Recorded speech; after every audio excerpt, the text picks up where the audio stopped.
What's good, y'all? One of the concepts that I've been struggling with the hardest is leading with love. It's easy to lead with love when people clearly love you back and are also pouring that energy into you, right? But when someone has a problem or puts you in a situation where you would typically use violence or anger or things like this, those are the situations that you're being tested to lead with love in, right?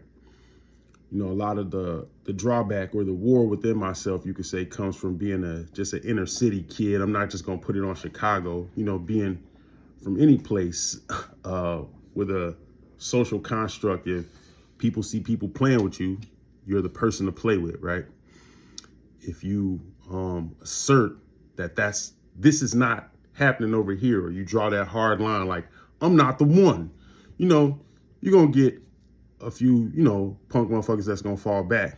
But anybody that's worth the salt that you are gonna respect, they're probably gonna try that, and that just leads to this saying, if you want to be tough, you're gonna have a tough life. I don't want my life to be tougher than it already has been as a black man, but in some situations, it's just a lot harder to lead with love. Sometimes that love is going to look like me telling you the truth about what's going on, and it's not going to sound like love, but it is.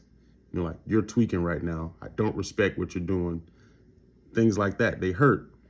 But when they're heard from someone you care about, that is them leading with love.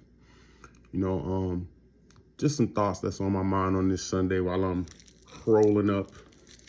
What y'all think?